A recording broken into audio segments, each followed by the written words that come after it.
I'm jealous of you? Yes, you are jealous of me. It's clear. Everybody says it.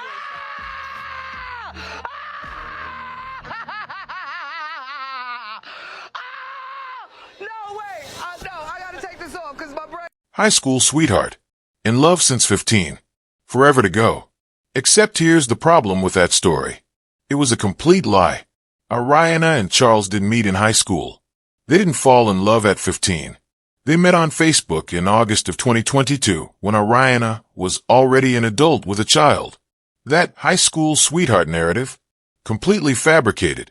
She created a romantic origin story to make their relationship seem more legitimate, more meaningful, less messy than it actually was. Why lie about something so easy to fact-check? Because the truth didn't sound as good. The truth was that she pursued a man in a relationship, convinced him to leave his girlfriend, and moved him into her home within months of that first message. That's not a fairy tale. That's not something you brag about to your family. So she rewrote history. She turned a Facebook slide into a long-term love story. She sold a fantasy to everyone, including herself.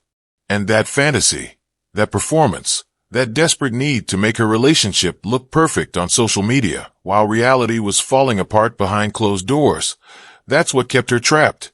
Because when you've told everyone you found your soulmate, your high school sweetheart, your forever person, how do you admit you were wrong?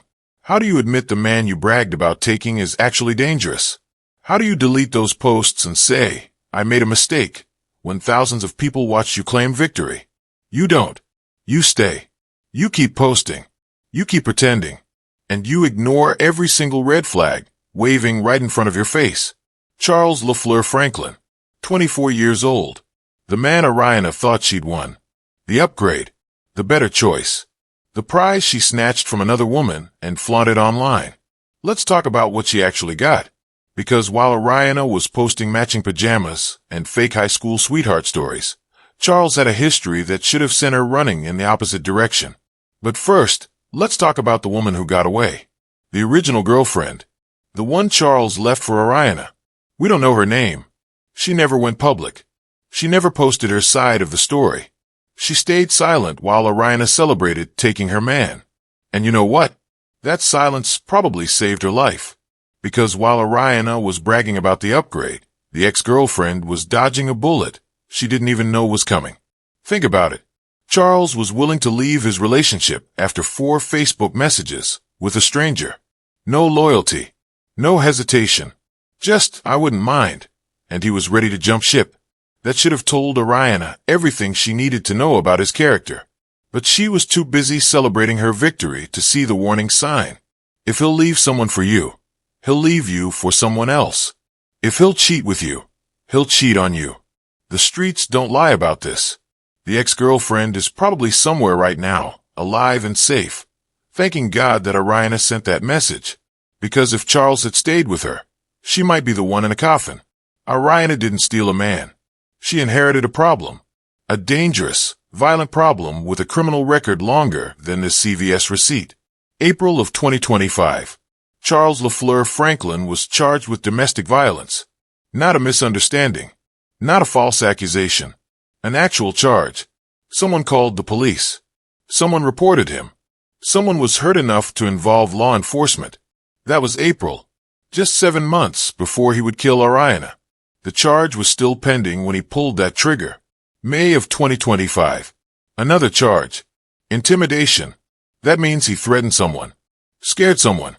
Made someone fear for their safety enough to file a report. 2 charges in 2 months. Both involving violence and threats. Both sitting in the court system, waiting for trial dates. And Charles was living in Oriona's house, sleeping next to her, around her 11-year-old son, acting like everything was fine. But it gets worse. These weren't the first police calls to Oriona's residence. Officers had been to that house on Pennsylvania Street before November 17th. They'd responded to domestic disputes. They'd seen the fighting. They'd documented the violence. This wasn't new. This wasn't a sudden explosion of rage. This was a pattern. A predictable, documented pattern of a man who hurt the people closest to him. And here's the kicker. Charles was a convicted felon. That means he'd been to prison before. He had a criminal history that predated Oriona entirely, and as a convicted felon, he wasn't legally allowed to own or possess a firearm.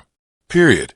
Yet on November 17th, 2025, he had access to a sawed-off shotgun, an illegal weapon, in the hands of a man who legally couldn't have any weapon, in a house with a woman and a child. Every single piece of information about Charles screamed danger.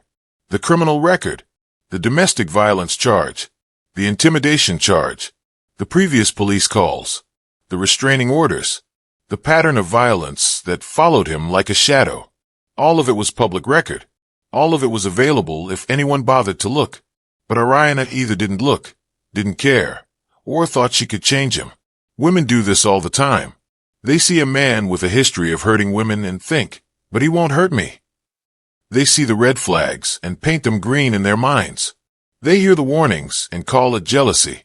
They watch him abuse others and convince themselves they're different, special, the exception. They're not. If a man has a pattern of violence, you are not going to be the one who fixes him. You're just going to be the next victim. Charles had shown everyone exactly who he was. Multiple times. In multiple ways. Through court records and police reports and criminal charges. But Oriona looked at all of that and still let him move into her home. Still let him around her son. Still posted about him like he was a blessing. Still called him her high school sweetheart and her forever love. And then the cheating started. Because of course it did. The man who left his girlfriend after 4 messages from a stranger wasn't exactly husband material. Oriona found out Charles was seeing other women. The irony is thick enough to cut with a knife. She took him from someone else, and now someone else was taking him from her. How you get them is how you lose them became her reality. The same lack of loyalty he showed his ex-girlfriend, he was now showing Oriona. But instead of leaving, instead of recognizing that she'd made a terrible mistake, Oriona stayed. She fought with him. She argued with him. She screamed at him. She tried to hold onto a man who was never hers to begin with.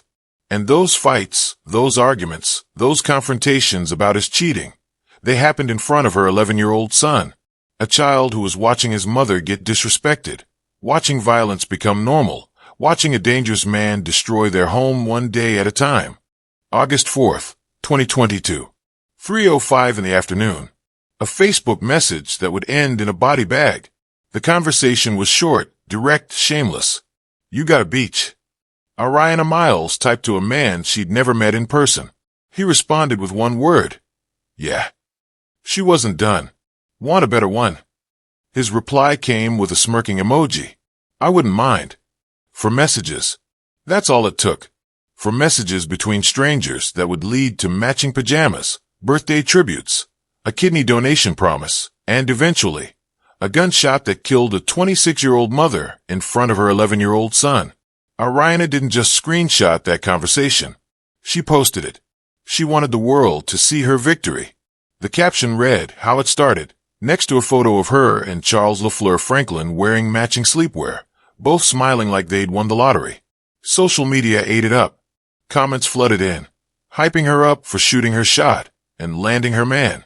But this post, this receipt of how she got him, would become evidence in a murder investigation, because the man she thought was her prize, the upgrade she bragged about, would be the one to take everything from her. This isn't just another relationship gone wrong story.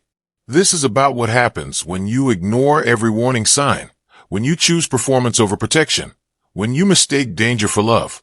November 17th, 2025. Gary, Indiana. A 911 call comes in. Gunshot. Female victim. An 11-year-old boy standing there, watching his mother bleed out on Pennsylvania Street. The caller is Charles LaFleur Franklin, the same man from the matching pajamas photo. The dispatcher asks him a simple question. Was the shooting intentional? He pauses. The silence stretches too long. Then finally, he says no. But in the background, you can hear Oriona's voice, weak, fading. Why would you do that? When police arrived, she had one request. Not save me. Not help me. Just 5 words that told them everything they needed to know. Please get him away from me. Those were nearly her last words. The woman who was generous enough to donate a kidney to save her best friend's life couldn't save her own. How does a woman with a heart pure enough to give up her organs end up dead at the hands of the man she fought to get? How does a love story that started with a bold Facebook message end with a child traumatized and a funeral instead of a wedding? Oriona Miles was 26 years old when she died. She had dreams of becoming a nurse, saving lives, helping people. She had a son who was her entire world. She had a best friend dying from lupus and kidney disease, and Oriona got tested to be a donor. She was a perfect match. She didn't hesitate. She was ready to give one of her kidneys to keep her friend alive. That's who Oriona was at her core. Generous, loyal, the kind of person who would literally give you a piece of herself. But she was also the kind of woman who saw what she wanted and didn't care who she had to hurt to get it. And the man she wanted? He was already taken. That didn't stop her. She sent that message anyway. She pursued him anyway. She got him anyway. And 3 years later, he would kill her anyway. Before we talk about how she died, we need to understand who Oriona Miles actually was. Because the internet only saw the Facebook posts, the matching pajamas, the bold move of taking another woman's man. But behind those posts was a real person. A complex person. Someone capable of incredible generosity and questionable judgment at the same time. Let's start with the kidney. Oriona's best friend was sick. Not just regular sick. Dying sick. Lupus had destroyed her kidneys. Chronic kidney disease had her on a countdown. Without a transplant, she wasn't going to make it. When Oriona found out, she didn't think twice. She marched herself to the hospital and got tested to see if she could be a donor. The odds of being a match aren't great. You need compatible blood type, tissue type, antibodies. It's complicated. Most people who want to donate can't. Oriona was a perfect match. Every single marker lined up. Her best friend posted about it on social media. And you could feel the relief, the gratitude, the love pouring through the screen. The post read, "Y'all, my best friend Kay Milani is a perfect match to give me a kidney. I am getting a kidney. I just want to thank God, my family, supporters, literally everybody who believed I could stick this out. And most importantly, my best friend, my sister, my lifeline. Literally, I don't think I could have made it this far without her. Since she found out I was having kidney problems, she told me from the get-go she was giving me a kidney. And I never doubted her." Oriona's response was simple but powerful. "From now on, call us the One Kidney Twins. Love you more, boo. This for life and after. Always told you I got you." They were planning the surgery. They were planning their recovery together. They called themselves kidney twins before the transplant even happened. That's the level of commitment Oriona had to the people she loved. She was willing to go under the knife, give up a vital organ, risk surgical complications, all to save her friend's life. Now here's the contrast nobody wants to talk about. This same woman, this generous soul willing to donate her kidney, was also the woman who slid into a taken man's messages with zero shame. The woman who asked, "Want a better one?" knowing full well he had a girlfriend. The woman who posted the receipts for the world to see, turning someone else's heartbreak into her own social media flex. How do you reconcile those two versions of Oriona? The selfless friend and the shameless homewrecker? You can't, because people aren't one-dimensional. Oriona could be both. She could love her friends fiercely and make terrible choices in her romantic life. She could be kind and reckless at the same time. And that's what makes this story so complicated. She wasn't a villain, but she also wasn't innocent. She was human, flawed, and those flaws would cost her everything. On social media, Oriona was loud and unapologetic.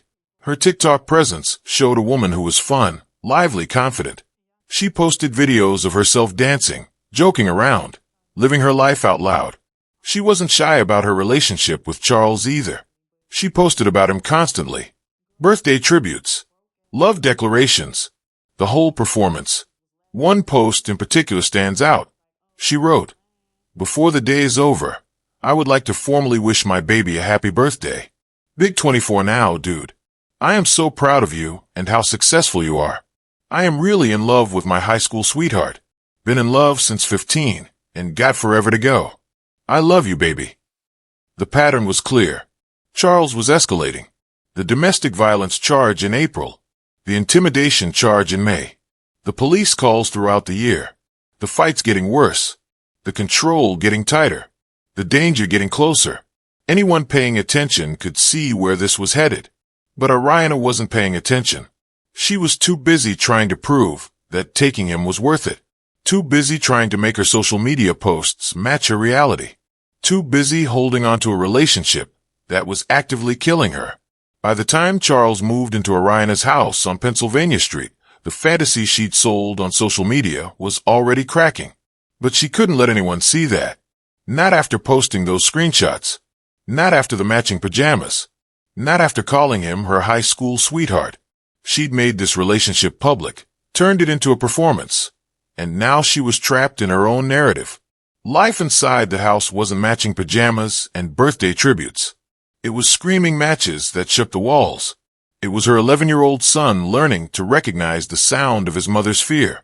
It was police showing up so often the neighbors stopped being surprised. The contrast between Oriona's Instagram feed and her actual life was getting harder to maintain. Online, everything looked perfect. Behind closed doors, everything was falling apart. Her son saw all of it. Every argument, every push, every moment his mother tried to stand up to Charles and got put back down. That child was learning what relationships look like by watching a violent man control his mother. He was learning that love means fear. That commitment means staying even when someone hurts you. That family means walking on eggshells so you don't set off the man in charge. No child should learn those lessons. The fights escalated through the fall of 2025. Charles wasn't even hiding his cheating anymore. He'd leave the house for hours, come back smelling like someone else, and dare Oriona to say something about it. And she did. She confronted him. She demanded answers. She tried to hold him accountable. But you can't hold a violent man accountable when he knows he's stronger than you. You can't win an argument with someone willing to put their hands on you. November brought a shift. Something changed in Oriona. Maybe she finally realized what she'd gotten herself into. Maybe she finally saw Charles for who he really was instead of who she'd wanted him to be. Maybe she started planning her exit. Her best friend would later say she spent time with Oriona during those final days. They talked. They laughed. They made plans for the kidney transplant. Oriona seemed different, tired, worn down, but still hopeful that her future could be different than her present. She didn't know she didn't have a future. She didn't know she had days left, not years. She didn't know that the man sleeping next to her was about to take everything from her. The arguments in November became daily occurrences. Not just about cheating anymore. About money. About respect. About Charles feeling like Oriona was trying to control him. About Oriona feeling like Charles was destroying her life. About both of them reaching a breaking point at the same time. Financial stress made everything worse. Charles wasn't working consistently. Oriona was trying to support her son, save money for nursing school, prepare for the kidney donation surgery, and carry a grown man who contributed nothing but chaos. The resentment built on both sides. She resented him for being a burden. He resented her for pointing it out. And that resentment, that mutual contempt disguised as love, created the perfect conditions for violence. The mask Charles had worn in those early months was completely gone now. The charming guy who sent smirking emojis and posed for matching pajama photos had been replaced by someone cold, controlling, and increasingly aggressive. He monitored Oriona's phone. He questioned where she went. He isolated her from friends who tried to warn her. He made her world smaller and smaller until the only thing in it was him and his anger. Oriona's friends noticed a change. They saw her pulling away. They heard the exhaustion in her voice when she talked about Charles. They offered help, offered a way out, offered to support her if she left. But leaving isn't simple when you've made your relationship a public spectacle. Leaving means admitting you were wrong, means deleting all those posts, means facing the "I told you so" comments from everyone who warned you. Pride keeps women in dangerous situations longer than love ever could. The police had been called to that house multiple times throughout 2025. Each time, they'd document the incident.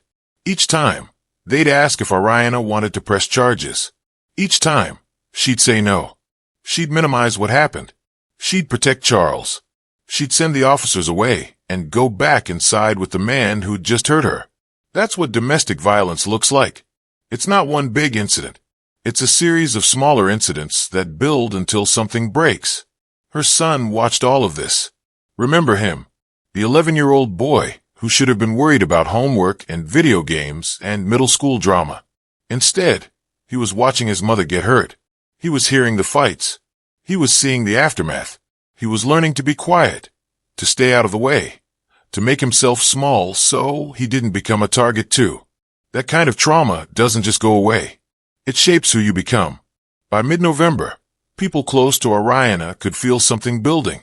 The tension in that house was suffocating. Every conversation was an argument waiting to happen. Every moment of peace was just the calm before the next storm. Charles was getting more aggressive. Oriona was getting more defiant. And neither one of them was backing down. They were on a collision course, and everyone around them could see it except them. November 17th started like any other day. Oriona woke up, got her son ready, went about her routine. She had no idea it was her last day alive. No idea that by nightfall, she'd be bleeding out on her living room floor. No idea that the man she'd fought so hard to get was about to take everything from her. If she'd known, would she have run? Would she have grabbed her son and left? Or was she so deep in the cycle of abuse that she couldn't imagine a way out anymore? We'll never know what she was thinking in those final hours. But we know what happened next. And it's exactly what everyone who knew Charles's history could have predicted. The argument started over something small. It always does. Maybe it was about money. Maybe it was about another woman. Maybe it was about nothing at all. Just an excuse for Charles to release the rage he'd been carrying. Whatever sparked it doesn't matter. What matters is that it happened in front of Oriona's 11-year-old son. Again. And this time, that child would witness something no amount of therapy could ever erase. The yelling got louder. Oriona wasn't backing down this time. She was done being quiet, done being controlled, done pretending this relationship was anything other than a disaster. She said things Charles didn't want to hear. Things about leaving. Things about him being worthless. Things that bruised his ego and made him feel small. And Charles didn't know how to handle feeling small without making someone else smaller. The argument turned physical. Pushing. Shoving. The kind of fighting that crosses the line from verbal to dangerous in seconds. Oriona's son stood there, frozen, watching his mother struggle with a man twice her strength. He'd seen fights before, but something about this one felt different. Felt final. Felt like it wasn't going to end the way the others had. According to Charles, Oriona went to the closet and grabbed a gun. A sawed-off shotgun that had no business being in that house. He claims they fought over it. Claims they were both holding it when it went off. Claims it was an accident, a terrible mistake, something neither of them meant to happen. But the evidence tells a different story. The 911 call tells a different story. Oriona's final words tell a different story. When Charles called emergency services, the dispatcher asked him a direct question. Was the shooting intentional? Simple question. Yes or no answer. But Charles didn't answer right away. He paused. The silence stretched long enough for the dispatcher to ask again. And in that pause, in that hesitation, you could hear him calculating, trying to figure out which answer would save him. Finally, he said no. Not intentional. An accident. Just a tragic accident. But in the background of that call, you could hear Oriona. Weak. Fading. Asking the question that proved Charles was lying. Why would you do that? Not what happened. Not how did this happen. Why would you do that? Past tense. Accusatory. The words of someone who knew exactly what had been done to them and who had done it. Police arrived at the 2400 block of Pennsylvania Street to find Oriona bleeding from a gunshot wound. She was still conscious, still breathing, still able to speak. And what she said in those moments mattered more than anything Charles had told the dispatcher. She looked at the officers and said 5 words that destroyed his entire story. Please get him away from me. Not help me. Not save me. Get him away from me. That's not what you say after an accident. That's what you say when someone has hurt you and you're terrified they'll do it again. That's what you say when the person who shot you is standing right there. Still a threat. Still dangerous. The officers separated Charles from Oriona immediately. They called for an ambulance. They tried to stop the bleeding, but the damage was too severe. The shotgun blast had torn through her body in ways that couldn't be fixed. They rushed her to the hospital. Doctors did everything they could. But Oriona Miles, 26 years old, mother, future nurse, kidney donor, died from her injuries. The woman who was willing to give up an organ to save her best friend couldn't save herself. The woman who posted about forever love with her high school sweetheart didn't make it to 27. The woman who bragged about taking another woman's man had that same man take her life. Her 11-year-old son had watched the whole thing. From the argument to the struggle to the gunshot to his mother bleeding on the floor asking police to protect her. That child's last memory of his mother alive is her dying. That's what he'll carry for the rest of his life. That's the image that will wake him up at night. That's the trauma he'll spend years trying to process. All because his mother chose a violent man and kept him in their home despite every warning sign. The kidney transplant was canceled. Oriona's best friend, the one who'd been counting down to surgery, the one who'd posted about finally getting a chance at life, lost her donor and her best friend in the same moment. The post she made after Oriona's death was devastating. She talked about their plans, about being kidney twins, about the future they were supposed to have together, about the guilt she felt for surviving while Oriona didn't. Charles LaFleur Franklin was arrested at the scene. He's now facing up to 85 years in prison if convicted. His criminal history, the pending domestic violence charge from April, the intimidation charge from May, the illegal firearm possession as a convicted felon, all of it is stacking against him.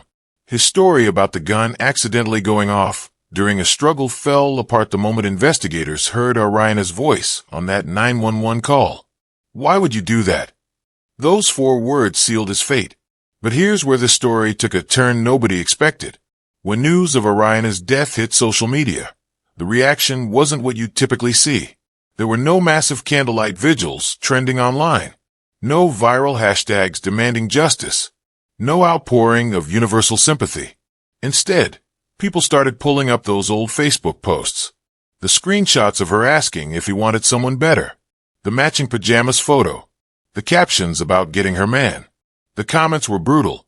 She bragged about stealing him, and look what happened. The ex-girlfriend dodged a bullet, literally. How you get them is how you lose them. She chose a criminal over her own safety.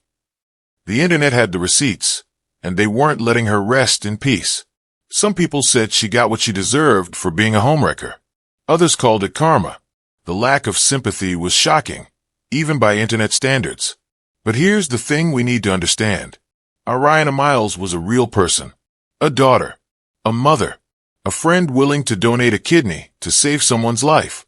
She made a choice that people judged her for, absolutely. She pursued a man she knew was taken.